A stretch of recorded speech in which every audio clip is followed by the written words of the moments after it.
This is the changing face of addiction for the Insightful Events, September 23rd, 2024 at 3 o'clock by Adrienne Ticky. Hello and welcome. I am so very honored to be speaking at an Insightful event and grateful to Brandon for letting me get this message out. Today, I want to talk about a subject that I am passionate about and is very, very relevant today: addiction. My name is Adrienne Ticky, and I have been a recovery advocate for 15 years in a village where 20% of the population is in recovery, plus the thousands more in active addiction and those who love them. It's getting harder and harder nationwide to still stay well long-term without help. That's where I come in. Today, we gather to shed light on the evolving landscape of addiction, particularly for entrepreneurs and people of affluence. In the 21st century, addiction affects people from all walks of life: mothers, politicians, first responders, CEOs. This is not just an isolated individual concern. It's a societal crisis that demands our attention and action. So I'm sure some of you are wondering, why would I be talking to an affluent and experienced online business owners about addiction? Well, according to StanfordBusiness.com, the economic cost of having the wrong CEO at global companies is estimated at over $10 billion annually. It costs up to 213% of the individual's annual salary to replace highly educated executive positions. For example, to replace a CEO making $200,000 would cost $423,000. Despite fentanyl being mentioned on every TV set, few people would know what to do or who to trust when addiction comes calling at their door. Almost everyone knows someone affected by addiction, but have no idea how to help. Some of the traits that make people phenomenal entrepreneurs are also traits that might set them up for a predisposition to addiction. Addiction, overdose, suicide, and mental health issues are up 40% since COVID-19 and 2019 across the board. I won't mislead you. The changing face of addiction is not going to be your normal talk. I've had enough on the front lines of addiction to stay silent any longer. The statistics are grim. Only 11% of Americans who need recovery actually get to treatment, and 40 to 60% of them will relapse within a year. We must do better. Here's a photo. Can you spot the people impacted by addiction? Your eye might go immediately to the bottom right-hand corner where there's a guy that's drinking out of a bottle on the street. That's the stereotypical image. But you've also got the young boy whose hormones are raging as he plays the shoot 'em up game down in the basement with a family he's made that are also playing the game, while his actual family is upstairs wondering if he'll ever come out of the basement. You have the soccer mom who's passed out on the field instead of cheering in the stands. The executive that's taking something to get up in the morning and something to go to bed at night.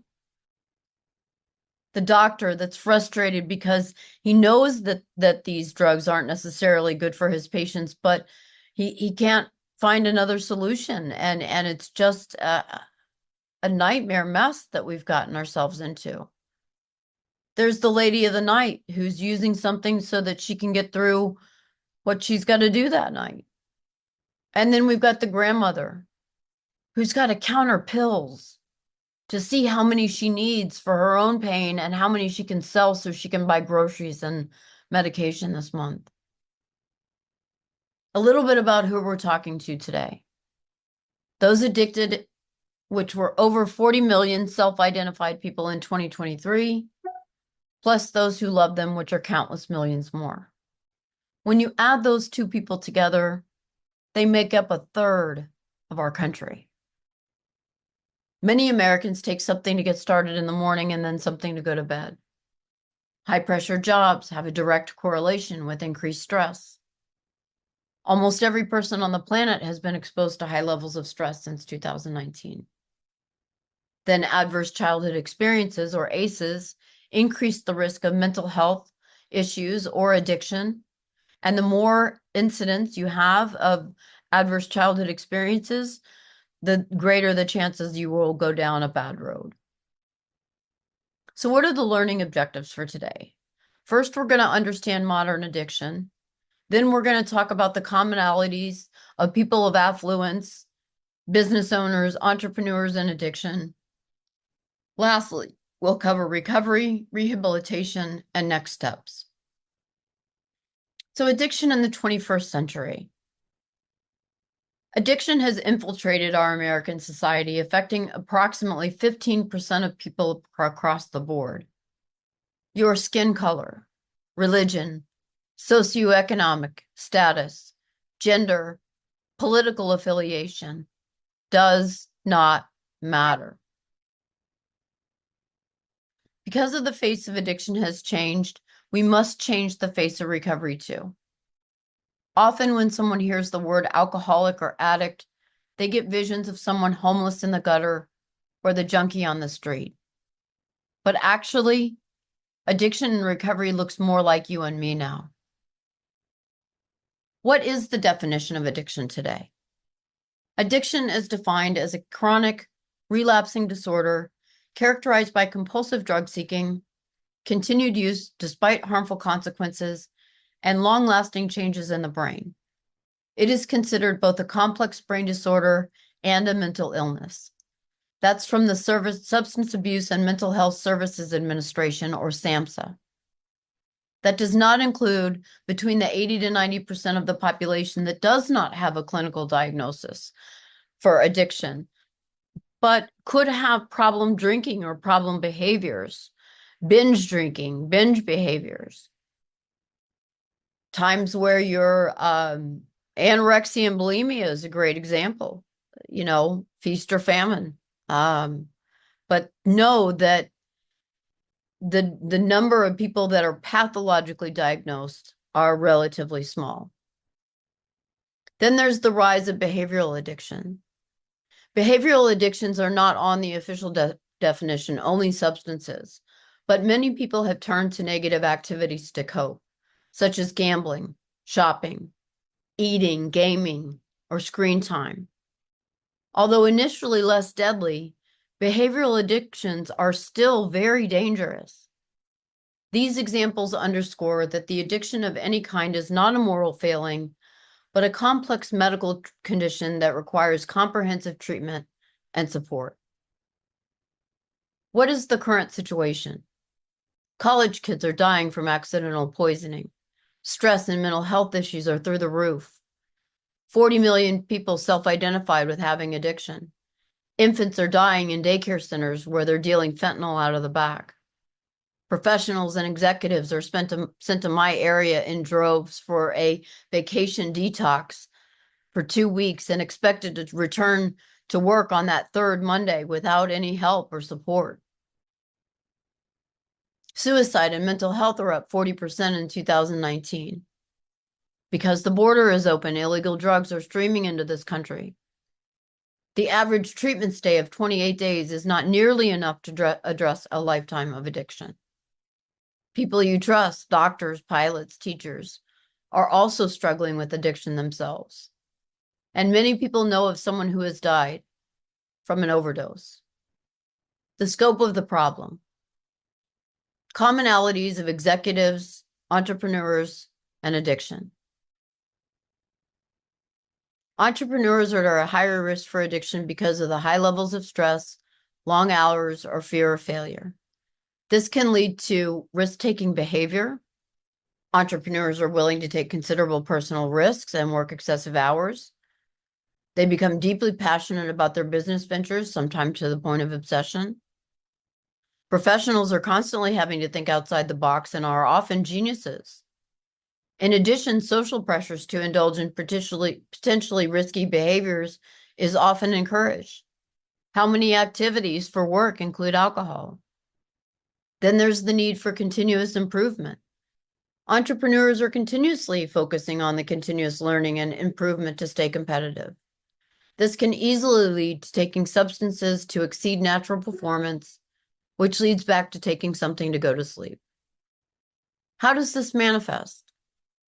Manifests in obsessive thoughts, lying awake at night, thinking of business, not really sleeping it well, ignoring all other responsibilities.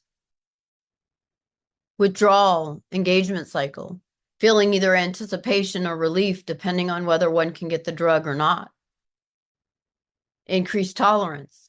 More drug behaviors are needed to feel that high and eventually are needed just to function. Then there's the negative and neglect and negative outcomes. Relationships become strained. Family members might not get done. Withdrawal symptoms can be excruciating. Feelings of guilt, shame, and lying can be disheartening. Professional addiction and recovery resources. So there's a lot of meetings that are particular to specific industries. For example, there's the International Lawyers Group of Alcoholics Anonymous. They obviously will cater to anyone in the legal profession. The next symbol is birds of a feather, and that's for people in the aviation industry, pilots, flight attendants.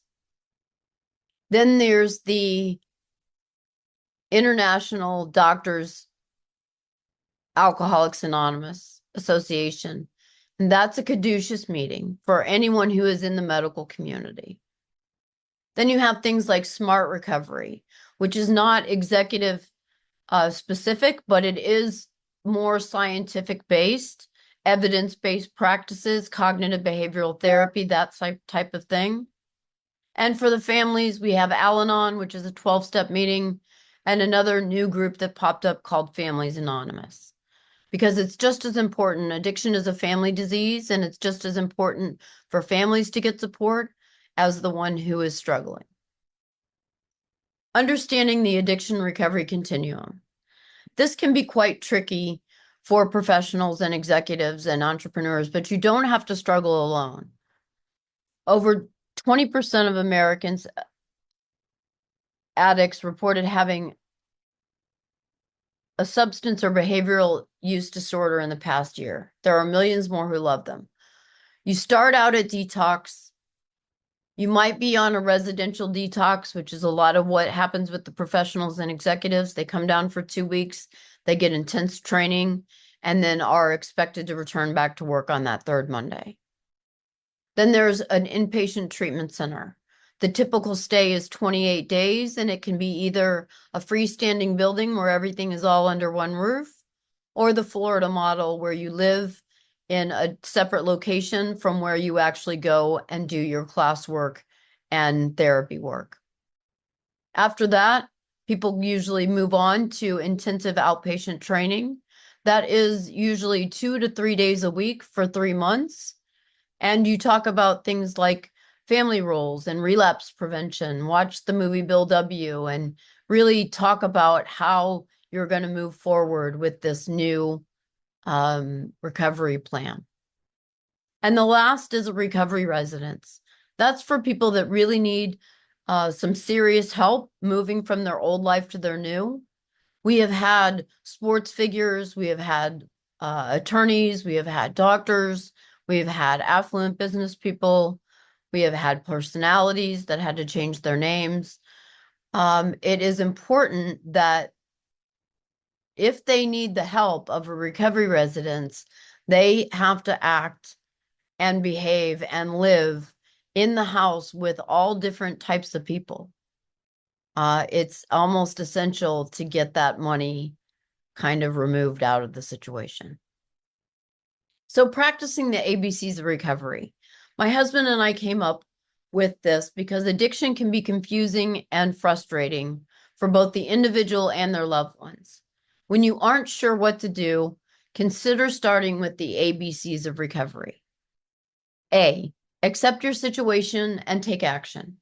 B, Be brave enough to start over and over as many times as necessary to reach your goals. And C, cultivate a stellar support community. With these, my husband and I believe you can recover from anything. Accept your situation and take action. Educate yourself, seek professional help, determine a plan of action, utilize your strengths and acknowledge your limitations. Face your situation and recover. Collaborate with others in your same situation. Take the next right steps and keep going no matter what. Be brave enough to start over and over until you achieve your desired results. Learn to handle difficult situations. Build on previous successes. It's like a muscle, right? You have to break it down to build it up. Engage in personal development constantly. Recognize setbacks and evolve. Look and be inspired by others who have accomplished what you desire. And create a reward system for achieving goals. Create a stellar support community. There's 12-step meetings. AA, NA, CA, Al-Anon, Nar-Anon. There's Smart Recovery that we already talked about. Celebrate Recovery is a Christian recovery group. Recovery Dharma is more Buddhist. There's religious communities. Go talk to your pastor, your priest, your rabbi, your imam. There's your small circle of friends, a sponsor or a mentor, or again, seek professional help. Moving forward, continue having these hard conversations. Keep the lines of communication open. Warn your loved ones about counterfeit drugs. Get help from professionals. And make self-care a priority. You cannot fill from an empty vessel. Ways to work with us. We have the Changing Face of Addiction, which is now a weekly meetup. We have a summit once a year. And we are trying diligently to change people's perceptions about what addiction looks like in the 21st century and understand that it looks more like you and me than we would like to admit. Then we have Recovery Comes Home Radio, which is a new podcast. I interview individuals, professionals in the industry, and loved ones to get all three different perspectives, because it's only by joining forces together that we're going to get through this thing. We have the Lodge at Delray Beach. That's our in-person recovery residence community, where we have 15 men giving about a minimum of 6 months of their life, but usually they stay for about a year to 18 months to really get a good foundation to springboard for the rest of their life on. And lastly, we have Recovery Comes Home, which is a virtual program after you leave that detox residential treatment and you're going back to work on that third Monday. We can help. We can guide you in the privacy of your own home through Zoom, through group meetings, through trainings, how to stay sober, how to advance in your career, and how to love life again. Thank you, everybody, for your time and attention. You can find me here at the QR code. That'll go to infone.co/recovery comes home. That will give you my digital landing page. You can find me anywhere there. You can call me. You can request a call back. You can text me. You can go to my websites. You can sign up for a consultation or go to thelodgedelray.com and learn more about our recovery residences. I really appreciate your time today, and I'd be happy to take any questions.